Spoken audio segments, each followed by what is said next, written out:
Halo semuanya. Halo, selamat datang di episode pertama season kedua podcast Ekspresi. Explore bareng Kimsi. Nah, mungkin udah dijelasin juga nih di episode sebelumnya, bakalan ada wajah-wajah baru yang bakal memandu podcast Ekspresi di season kedua ini. Buat para pendengar setia Ekspresi, di sini ada saya Indah Arsita Putri bersama Dan saya Binta Cindirawan. Halo semuanya. Bagaimana nih para pendengar kabarnya? Semoga dalam keadaan sehat ya. Jangan lupa juga untuk selalu menerapkan protokol kesehatan and stay happy aja ya. Pada kesempatan kali ini kita bakalan ngobrolin hal-hal seputar blockchain yang lagi populer belakangan ini. Wah, kayaknya menarik banget tuh. Di episode pertama udah ngomongin blockchain aja. Ngomong-ngomong, kamu tahu nggak sih apa itu blockchain? Setahu aku sih blockchain itu teknologi yang di dalamnya terdapat sebuah data yang dikelola oleh sebuah sistem komputer dan pastinya berkaitan dengan cryptocurrency. Singkatnya sih gitu yang aku tahu. Bener banget tuh. Tapi bukan hanya sebatas itu aja loh. Oleh karena itu, di sini kita bakalan membahas lebih dalam lagi nih bersama narasumber kita dari NFTi. Langsung aja kita sapa Kak Dery. Halo Kak Dery, gimana kabarnya? Halo Mbak Indah, Mbak Binta, salam kenal semuanya. Alhamdulillah sehat. Wah, alhamdulillah ya Kak. Nah, ngomongin blockchain nih, belakangan ini kan semakin populer ya Kak di Indonesia. Semenjak tingginya keingintahuan masyarakat terhadap dunia cryptocurrency, semakin tinggi juga nih pencarian masyarakat mengenai teknologi blockchain. Lalu, apa sih Kak yang dimaksud dengan blockchain itu sendiri? Oke, jadi kalau kita ulas secara terminologi ya, blockchain itu terdiri dari dua kata nih sebenarnya, ada block dan chain. Nah, kalau block kan artinya kelompok ya, kelompok, lalu chain itu adalah rantai.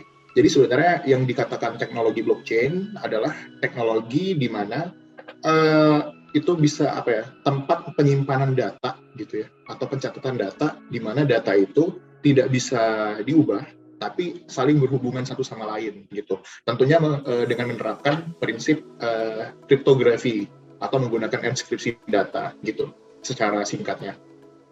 Wah, berarti blockchain ini sangat menarik ya Kak untuk dibahas karena sistem penyimpanan atau bank datanya sendiri secara digital dan terhubung dengan kriptografi. Lalu, apa sih Kak manfaat dari blockchain itu sendiri dan mengapa kita harus terjun ke dunia blockchain? Oke, jadi sebenarnya teknologi blockchain ini ada yang bilang boomingnya pas pertama kali Satoshi Nakamoto mengeluarkan Bitcoin ya. Tapi sebenarnya jauh sebelum itu blockchain udah lama gitu. Dan kalau kita bedah secara 3 kategori, sebenarnya blockchain itu ada 3. Yang pertama blockchain private gitu ya, secara skala. Artinya beberapa orang. Lalu juga ada blockchain konsorsium atau kolektif, itu berarti dikontrol oleh beberapa institusi gitu ya. Dan sekarang yang kita hadapi sekarang di internet yang sering kita temui, yang marak beredar itu adalah blockchain publik gitu. Nah, manfaatnya apa sih? Jadi saya teringat kata-kata dari rekan saya, guru saya, bahwa semua akan blockchain pada waktunya gitu. Semua akan kripto pada waktunya. Nah, apa sih yang membuat ini sangat bermanfaat? Nah, ada beberapa 3 poin. Ada 3 sih, desentralisasi. Artinya dia tidak dikontrol oleh suatu entitas atau kelompok tertentu. Nah, fungsinya apa? Fungsinya adalah artinya tidak ada monopoli dalam penggunaannya gitu. Lalu yang kedua, adanya transparansi. Karena teknologi blockchain menggunakan jaringan dari nodes dan juga kriptografi dan juga smart contract, artinya kita bisa melihat nih transaksi dari suatu tempat ke tempat yang lain itu alurnya seperti apa, bersumber dari mana, dan arahnya kemana gitu. Jadi dari itu bisa diakses secara publik. Lalu juga dari sisi keamanan di sini berarti artinya jaringan ini akan sangat sulit untuk dimanipulasi gitu konsepnya. Yang pertama desentralisasi, yang kedua transparansi, lalu yang ketiga security tadi gitu. Baik, mungkin sedikit menyinggung pembahasan sebelumnya ya Kak. Ya. Nah, setahu saya blockchain itu memiliki unsur kesepakatan bersama yang dimana mereka tuh harus setuju dengan data apa yang akan dimasukkan ke dalam blockchain. Nah, kalau misalnya ternyata data yang salah itu mendominasi, apakah data yang seharusnya benar akan terganti menjadi data yang salah ya, Kak? Baik. Nah, sebenarnya di sini ada beberapa part yang harus kita jelaskan di awal terkait blockchain itu sendiri. Memang yang membuat ini sangat menarik untuk diadopsi adalah mekanisme konsensus. Artinya ada kesepakatan yang dibuat oleh masing-masing orang. Nah, ini saya perjelas lagi nih, secara teknologi blockchain itu seperti apa. Jadi, misalnya ada seseorang yang ingin melakukan transaksi. Katakanlah Mbak Indah dan Mbak Brinta, seperti itu. Mereka melakukan perdagangan makanan. Mbak Indah menjual makanan ke Mbak Brinta. Nah, di situ akan ada pencatatan dari masing-masing kedua belah pihak. Dari Mbak Indah menuliskan bahwa saya menjual makanan A. Dari Mbak Brinta menuliskan catatan bahwa saya menerima makanan A dari Mbak Indah. Nah, bedanya itu kan untuk skala 2 orang. Kalau teknologi blockchain yang publik sekarang, artinya transaksi itu diketahui oleh banyak orang. Dan akan ada beberapa orang yang mencatat juga, termasuk saya, terus juga Mbak yang satu lagi tadi, gitu kan, ataupun orang-orang yang ada di sekitar kita. Nah, jadi di situ yang membuat adanya unsur kesepakatan. Lain halnya ketika ada manipulasi data, misalnya Mbak Indah mengatakan makanannya udah saya kirim, tapi Mbak Brinta mengatakan makanannya belum dikirim. Tapi dari catatan saya dan catatan orang lain, makanannya betul sudah dikirim. Artinya catatan Mbak Brinta itu tidak berlaku. Gitu. Mau tidak mau, catatan Mbak Brinta akan tercatat sebagai Mbak Indah memberikan makanan ke Mbak Brinta, seperti itu. Nah, jadi gitu secara umum ya, secara sederhananya. Lanjut ke pertanyaan selanjutnya, bagaimana kalau data yang salah mendominasi? Ternyata katakanlah ada 10 orang yang mencatat transaksi sebelumnya. Ternyata ada 7 orang yang merubah catatan tersebut. Yang pada nyatanya makanannya udah dikasih nih ke Mbak Brinta. Tapi 7 orang tadi menulis, oh enggak kok, belum dikasih. Karena sistemnya kesepakati dan didominasi oleh lebih dari 50% validator, artinya memang betul bahwa Mbak Indah belum menyerahkan makanannya tadi gitu. Jadi itu bisa dimanipulasi gitu ya. Nah, itu secara sederhananya. Tapi yang akan jadi pertanyaan adalah bagaimana caranya kita bisa mengubah semua catatan transaksi di seluruh dunia. Nah, tentunya kan akan membutuhkan energi, effort, waktu, dan biaya yang cukup tinggi. Karena kemungkinan untuk mengubah semua catatan dari beberapa validator ataupun di seluruh dunia ya catatannya itu sangat tidak mungkin. Maka itulah yang membuat teknologi blockchain ini sangatlah aman dan sangat sulit untuk dimanipulasi seperti itu. Gitu sih kalau dari keterangan sederhananya. Oke, jadi gitu. Berarti blockchain ini transparan gitu Kak ya sistemnya. Betul. Dan bisa diretas oleh orang lain gitu. Oke. Ya. Mungkin para pendengar kita juga belum pada tahu nih Kak, gimana sih cara pengaplikasian dari teknologi blockchain itu? Menurut Kakak, gimana cara pengaplikasian dari blockchain? Dan ada nggak sih tips untuk para pemula? Oke. Jadi aplikasi dari blockchain ini sebenarnya banyak ya, bisa kita terapkan di beberapa sektor. Salah satunya ada sektor keuangan atau perbankan gitu ya. Terus juga dari industri kesehatan, pemerintah, maupun untuk perdagangan secara umum. Nah, jadi saya jabarkan sedikit contoh aplikasinya ya. Jadi kalau untuk di keuangan, sama kita bertransaksi di bank, layaknya Mbak Indah, Mbak Brinta, dan saya juga menggunakan jasa bank, saya menyetor uang, lalu sejumlah katakanlah 5 juta. Tentunya bank akan mencatat bahwa benar saya menyetorkan 5 juta dan mereka mempunyai catatan sendiri. Nah, itu sistemnya masih terdesentralisasi karena yang mempunyai catatan adalah bank. Sedangkan kalau kita menggunakan teknologi blockchain dengan konsep desentralisasi tadi, Artinya tidak perlu menggunakan jasa bank sebagai pencatatannya tadi, gitu. Nah, jadi aplikasinya seperti itu, di mana konsekuensinya adalah karena tidak perlu middleman tadi, artinya tidak ada orang yang harus digaji untuk melaksanakan hal tersebut, yang bahkan bisa didelegasikan ke banyak orang, yang membuat secara biaya transaksi bisa jadi sangat-sangat murah gitu ya. Lalu juga sangat-sangat transparan. Seperti itu. Itu untuk industri transaksi ya, jual beli. Sebagaimana yang saya jawab di pertanyaan sebelumnya. Nah, untuk industri kesehatan, misalnya di rumah sakit memiliki database yang banyak nih terkait pasien, mulai dari penyakit diabetes, penyakit kanker, penyakit Alzheimer atau sebagainya. Nah, kalau itu sistemnya masih tersentralisasi, artinya pihak rumah sakit dengan bebas menggunakan data yang harusnya punya kita, gitu. Nah, kalau konsepnya desentralisasi, kita bisa membuat kewenangan bahwa data itu cuma kita yang berhak memilikinya, dan apabila orang mau mengakses data, mereka harus kita berikan secara cuma-cuma, atau mereka harus membayar sejumlah biaya agar bisa menggunakan data kita, seperti itu.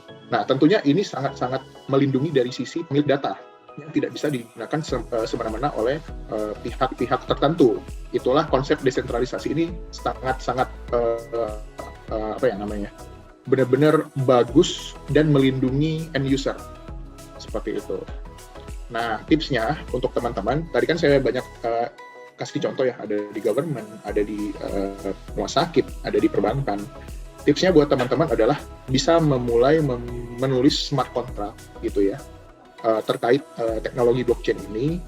Dia sesimpel transaksi jual beli atau pengumpulan makalah, atau ya use case sederhana lah yang bisa teman-teman terapkan untuk teknologi ini gitu. Nah, jadi apabila teman-teman ingin mengetahuinya lebih lanjut, teman-teman bisa belajar di beberapa platform layer 1 untuk blockchain gitu ya. Ada juga layer 2 seperti Ethereum, terus juga ada NIR, juga Solana, dan lain sebagainya. Seperti itu. Baik, berarti banyak cara ya Kak untuk pengaplikasian dari blockchain ini sendiri. Betul. Nah, ini juga bisa jadi catatan nih buat kita dan para pendengar podcast ini. Oh ya Kak, sedikit menyinggung pembahasan sebelumnya juga. Kata Kakak tadi, blockchain ini memiliki konsep DX yang membuat data itu saling terkoneksi antar blok. Kemudian ada kan yang namanya NIR protokol nih Kak, sebagai platform pengembangan konsep DX. Sebenarnya apa sih Kak yang dimaksud dari NIR protokol itu sendiri, dan bagaimana sih cara NIR protokol ini bekerja? Oke, jadi sebenarnya dari kalau kita bicara jauh sebelum adanya NIR protokol, itu kita diperkenalkan dengan makhluk yang bernama Bitcoin. Tentunya teman-teman mungkin sudah cukup paham ya. Nah, sebenarnya kalau kita segregasi, itu ada beberapa jenis dari blockchain. Yang pertama blockchain generasi 1, yakni Bitcoin itu sendiri. Lalu juga ada blockchain generasi 2, yaitu Ethereum. Lalu ada blockchain generasi 3, yaitu adalah NIR protokol dan beberapa platform lainnya. Nah, jadi untuk NIR protokol sendiri, apa sih yang membedakan ia dengan platform-platform lain? Dibilang kalau NIR protokol merupakan blockchain generasi 3 terbaru, di mana tujuannya tadi adalah untuk menyelesaikan permasalahan-permasalahan yang dimiliki oleh Bitcoin dan Ethereum, terutama untuk kasus skalabilitas, seperti itu. Nah, ini mungkin akan ada pembahasan detail untuk ini. Bitcoin dan Ethereum, permasalahannya adalah di jumlah transaksi yang bisa dieksekusi. Nah, kalau misalnya kemampuan mereka menyelesaikan transaksi itu sedikit, ketika ada permintaan untuk penyelesaian transaksi itu begitu besar, artinya waktu yang digunakan cukup lama, gitu ya. Terus juga biaya yang dikeluarkan juga sangat tinggi karena adanya kompetisi, adanya prioritas transaksi mana yang harus didahului, gitu. Nah, maka dari itu NIR hadir untuk memberikan solusi bagaimana caranya supaya proses transaksi itu bisa diselesaikan dengan cepat, murah, dan mampu diskalakan. Nah, tentunya dari NIR protokol sendiri yang menjadi pembeda dengan layer 1 atau layer 2 lain adalah mereka memiliki teknologi yang bernama sharding dengan menggunakan konsep proof of work atau proof of stake atau POS. Kalau Ethereum versi lama dan juga Bitcoin itu menggunakan teknologi proof of work. Makanya sering kita dengar di publik ada namanya miners gitu ya. Miners dengan menggunakan unit-unit komputer yang canggih, banyak gitu ya, dengan konsumsi yang energi tidak sedikit juga, mereka saling berkompetisi untuk menjadi validator untuk menyelesaikan transaksi-transaksi yang sedang berjalan. Bagi validator yang cepat menyelesaikan transaksinya akan diberikan hadiah atau reward berupa koin native itu sendiri, seperti itu. Nah, jadi itu konsepnya, NIR sebagai solusi untuk layer 1. Dan juga NIR memberikan kemudahan bagi para developer, pengembang, karena transaksinya cepat dan fee transaksinya sangat-sangat murah, tentunya akan membuat para developer semangat untuk membangun aplikasi atau di apps seperti yang Mbak bilang tadi, maupun layanan-layanan lainnya di atas jaringan blockchain NIR protokol, seperti itu. Oke, berarti NIR tadi itu merupakan suatu solusi kayak dengan berbagai keunggulannya dibandingkan layer yang sebelumnya. Betul. Oh ya, ngomongin masalah keamanan Kak, kalau kita nabung di bank, berarti yang dapat melihat catatan transaksi cuma nasabah dan pihak berwenang di bank kan? Tetapi di blockchain ini, semua transaksi kita dapat dilihat oleh semua pengguna blockchain. Aman nggak sih jika transaksi kita dilihat oleh banyak orang, dan seberapa aman Kak sebenarnya teknologi blockchain ini? Oke. Ini pertanyaannya bagus nih. Jadi, seaman apa sih blockchain gitu ya? Karena ada yang bilang, wah nanti data kamu dilihat orang, nanti jumlah dana yang kamu miliki itu bisa dilihat orang. Nah baik, kalau misalnya kita bedah lagi nih secara mendalam, blockchain tadi kan sebenarnya adalah sebuah blok yang saling terhubung satu sama lain. Sebuah catatan tadi saya persingkat. Nah jadi kalau aktualnya di dalam jaringan blockchain, mereka hanya bisa melihat lalu lintas pergerakan transaksi dari satu orang atau satu pihak ke pihak lainnya. Bukan berarti dia bisa melihat sampai sedetail itu untuk informasi pribadi seperti nama gitu ya. Terus juga apa sih yang di dalamnya itu ya, seperti jumlah akun atau saldo yang ditransfer gitu. Nah, jadi tidak sampai seperti itu. Yang hanya menjadi dibuka ke publik itu adalah address publiknya gitu, dan arus lalu lintasnya seperti itu. Jadi kalau bisa dibilang jika kita menggunakan jaringan ini tentunya sangat aman dibanding kita menggunakan konsep sentralisasi seperti itu. Oh, berarti bisa transaksi tetapi informasi pribadi itu tetap terjaga ya Kak? Iya. Wah, ternyata secanggih itu ya perkembangan teknologi di masa sekarang ini. Apalagi semuanya sudah serba digital ya.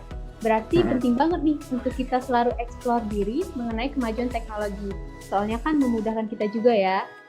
Nah, kalau dari awal perkenalan tadi kita dengar kakak ini dari NF Tribe ya. Itu apakah ada hubungannya sama NFT? Anyway, NFT itu apa sih Kak? Ada hubungan sama blockchain juga nggak?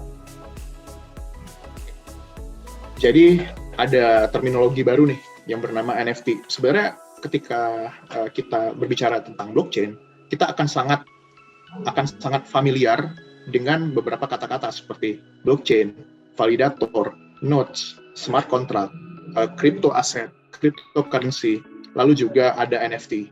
Nah, NFT seperti yang mungkin teman-teman sudah pahami, itu kepanjangannya dari non-fungible token, gitu ya. Nah, kalau misalnya kita bedah secara terminologi, itu ada dua kata. Yang pertama fungible dan token, gitu. Nah, fungibility atau fungible itu adalah kemampuan sebuah aset untuk bisa ditukar dengan aset serupa. Katakanlah kita punya uang 100.000, saya tukar dengan Mbak Indah 50.000 2 lembar, gitu ya. Nah, itu nilainya sama. 2 lembar 50.000 itu bernilai 100.000 setimbang dengan 1 lembar uang saya 100.000. Nah, berarti itu sifat dari fungibility, artinya nilainya sama. Sedangkan kalau non-fungible, artinya nilainya tidak sama, gitu. Yang berarti barang ini adalah hal yang unik.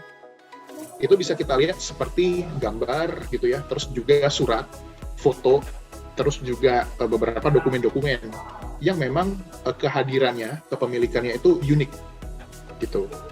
Katakanlah gambar motor, kita bisa katakan itu bisa ditulis sebagai NFT karena gambar itu cuma satu dan memiliki kode yang unik seperti itu. Nah, jadi itu membuat NFT ini bisa diterapkan di jaringan blockchain seperti itu. Jadi saling berhubungan nih. NFT itu bisa ditransaksikan, dipindah tangankan di jaringan blockchain. Terus ada pertanyaan muncul, Kak, kok saya bisa beli NFT ya? Itu artinya bisa dipertukarkan. Sebentar, dia dipertukarkan dengan uang, hal yang berbeda dengan NFT tadi. Jadi betul, NFT bisa ditransaksikan, tapi dia tidak bisa ditukar dengan aset yang serupa, karena asetnya sudah unik gitu. Gambar motor Mbak Brinta dengan gambar motor Mbak Indah berbeda, tidak bisa ditukarkan gitu. Nah, jadi NFT ini menjadi sebuah hype baru di dunia blockchain, di mana kita bisa menjual aset-aset yang unik seperti itu dan bisa diperdagangkan menggunakan teknologi blockchain juga. Nah, disinilah NFT hadir untuk mengedukasi para teman-teman, terutama masyarakat Indonesia, untuk memahami apa sih penggunaan NFT, apakah hanya terbatas di menjual gambar layaknya si Gozali gitu ya, atau asal-asal sembarang upload gitu. Namun ternyata lebih dari itu, teman-teman. Kita bisa membuat smart contract gitu ya. Ibaratnya surat perjanjian, let's say, apabila itu dilegalkan di Indonesia. Atau kita bisa membuat musik yang kita tuangkan menjadi smart contract NFT, yang kita bisa jual, yang bisa kita pindah tangankan, dan kita bisa mengklaim bahwa itu punya saya, yang membuat saya sudah memindah tangankannya ke orang lain. Jadi apabila ditemukan barang itu di tangan orang lain, itu bisa jadi hasil kopas gitu. Karena apabila barang itu ditelusuri, ternyata dia mengambil barang itu tidak dari saya sebagai pembuat awalnya. Nah, itu yang membuat NFT sekarang lagi booming ya, karena keunikan itu yang disajikan ke masyarakat dunia. Oke, berarti benar Kak ya, teknologi blockchain ini ada di balik NFT. Kemudian di cryptocurrency, smart contract, dengan kata kuncinya tadi unik Kak ya. Unik. Nggak salah, teknologi blockchain sendiri sudah ada dari tahun 2008. Tapi baru booming beberapa tahun lalu seperti NFT dan cryptocurrency. Hal ini cuma terjadi di Indonesia doang atau emang terjadi secara global ya Kak, tren ini? Oke. Kayak yang Mbak Brinta mention tadi, kalau blockchain itu udah dari tahun 2008 semenjak kemunculannya Bitcoin. Saya pribadi udah terekspos tentang Bitcoin, kripto itu dari tahun 2012. Itu berarti 10 tahun yang lalu, dan boomingnya baru sekarang. Sebenarnya wave booming ini sudah terjadi sekitar 3-5 tahun yang lalu di luar sana, di luar Indonesia. Namun wave hype-nya itu di Indonesia mulai terjadi dari tahun 2020, kalau saya mengamati gitu ya. Nah, jadi sebenarnya trennya terjadi secara masif, namun wave-nya tidak serempak gitu. Nah, cuma karena ada kekuatan internet, dominasi internet ya, dan penyebaran informasi yang begitu cepat, sekarang sudah makin merata. Gitu. Karena warga-warga Indonesia, pemuda-pemudanya juga paham gitu loh, oh ternyata ada nih sebuah aset kripto. Ada juga, nggak cuma koin nih, nggak cuma token, tapi bisa dalam bentuk NFT yang bisa diperdagangkan, mempermudah kegiatan bertransaksi, terus juga banyak kemudahan-kemudahan lainnya seperti untuk seniman gitu ya, terus juga untuk pemerintahan maupun beberapa institusi gitu. Nah, jadi kalau menurut saya seperti itu. Oh, baik. Mungkin juga karena pandemi ya Kak, di Indo ini jadi orang tuh banyak yang pakai internet gitu. Betul. Oh iya Kak, kalau boleh tahu konsep NFT menurut Kakak itu gimana sih? Apakah pembayaran yang berlaku hanya menggunakan cryptocurrency seperti Bitcoin atau Ethereum? Oke.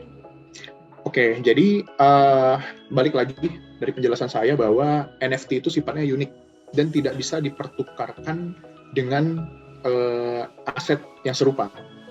Namun itu bisa dipindah tangankan atau diperjualbelikan apabila adanya perjanjian. Nah, perjanjian ini dimanifestasi dalam sebuah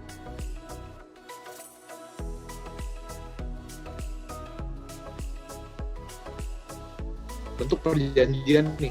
Misalnya kita tuliskan dalam smart contract itu untuk membeli gambar motor itu harganya Rp10.000.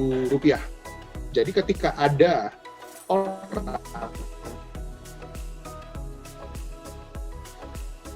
ya, secara otomatis smart contract akan mengeksekusi kontrak tadi. Artinya sudah terjadi kontrak, sudah terjadi perjanjian. Makanya NFT itu bisa dipindah tangankan ke pemilikannya, gitu. Nah, jadi begitu secara sederhananya untuk konsep transaksi NFT. Untuk secara detail itu bisa dituliskan lagi nih. Misalnya kita membuat gambar motor tadi, jumlahnya ada berapa sih? Katakanlah 1, kalau memang diciptakan hanya 1. Bisa jadi 100, kalau memang pembuatnya menginginkan itu jumlahnya 100. Berikut juga ada harganya. Oke, saya jual satu NFT ini 10.000 untuk NFT pertama dan ketiga, 1-3. Setelah itu harganya lebih murah lagi. Nah, itu bisa. Makanya tergantung dari kontrak apa sih yang dituliskan oleh pembuatnya. Nah, tidak hanya itu, teman-teman. Untuk sekarang, itu penggunaannya sangat-sangat banyak. Seperti pemegang NFT itu bisa mendapatkan benefit-benefit tambahan. Misalnya ketika itu dijual lagi di pasar sekunder atau ke orang-orang lain yang ingin memilikinya, itu bisa dituliskan royalti. Jadi ketika pembuatnya bilang, siapapun yang memegang NFT ini, terus menjualnya akan mendapatkan royalti 10%. Dan ini akan berlaku sampai NFT itu di tangan orang yang terakhir. Terus juga kita bisa bikin smart contract di NFT itu, bahwa pemegang NFT itu bisa ikut serta dalam pengambilan keputusan. Katakanlah dia menciptakan organisasi gitu ya, yang sifatnya decentralized atau kita kenal sebagai DAO gitu. Nah, jadi dia bisa mendapatkan banyak sekali benefit dari situ, tergantung dari smart contract-nya tadi. Nah, pembayarannya apakah cuma berlaku di Bitcoin dan Ethereum? Tentu tidak. Seperti yang saya sampaikan tadi, untuk sekarang udah ribuan token yang sudah hadir, gitu ya, yang menerima pembayaran gitu untuk transaksi NFT, atau memang dia dibuat untuk sebagai utilitas ya, bisa ditransaksikan untuk membeli gitu. Nah, jadi kalau di NIR sendiri, kita juga menyediakan marketplace khusus jual beli NFT, ada namanya Paras dan Minbase.io. Gitu. Jadi pembayarannya bisa menggunakan NIR token, gitu. Dan ya sementara itu yang dipakai. Namun mungkin kedepannya kita tidak tahu, bisa juga mengadopsi dari koin atau token yang lain, seperti Bitcoin atau bahkan koin-koin baru seperti itu. Seperti itu. Itu jadi kayak kaitan antara blockchain, cryptocurrency, smart contract, NFT, dan kemudian proses transaksinya juga sangat menarik untuk dipelajari lagi. Nah, Tentu. Buat pendengar ekspresi, kalau masih pengen tahu lebih jauh terkait NFT, bisa banget nih buat kepoin NFT Tribe. Kemudian mungkin dari Kak Dery bisa banget nih Kak, kalau untuk kasih tahu ke pendengar kita terkait NFT Tribe ini. Mungkin sosmednya juga boleh di-spill. Oke. Jadi teman-teman bisa join di dalam komunitas kita, NFT Tribe. Kita spesialisasi untuk edukasi terkait kripto, terus juga NFT. Kita mengadakan workshop, seminar, yang tujuannya benar-benar mengedukasi masyarakat Indonesia secara gratis gitu. Nah, itu bisa teman-teman lihat di sosial media kami, di Instagram, itu ada pk.nftribe. Mungkin Mbak Indah dan Mbak Brita bisa sebarkan ya untuk teman-teman. Username-nya nftribe.upk.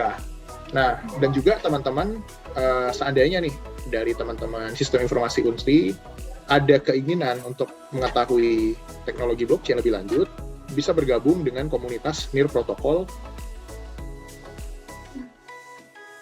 di mana teman-teman bisa membuat project bahkan dibiayai oleh NIR gitu, tanpa mengeluarkan uang sama sekali dan sangat disupport oleh ekosistem kami seperti itu. Ada kok beberapa rekan-rekan kami yang bisa mendapatkan funding mulai dari 5.000 USD, 7.500, 10.000, bahkan lebih dari 10.000 USD untuk satu project. Nanti bisa join di NIR Indonesia Official, ada di Telegram, Instagram, dan Twitter. Baik. Nah, untuk para pendengar yang kepo banget nih terkait NFT, NF Tribe, atau untuk bergabung juga ke komunitas tadi, bisa langsung join aja ya dan lihat di sosmednya NF Tribe. Wah, jadi nggak sabar juga nih nungguin konten infografis. Ya, nggak kerasa banget ya. Kayaknya banyak banget yang udah kita obrolin hari ini. Iya nih, mengingat waktu, kayaknya kita cukupkan dulu ya ngobrol-ngobrol kita pada hari ini. Buat narasumber kita, ada yang pengen disampaikan nggak sama pendengar ekspresi? Oke, jadi mungkin ini sebagai closing statement dari saya. Sebagaimana yang saya sampaikan tadi, semua akan kripto pada waktunya.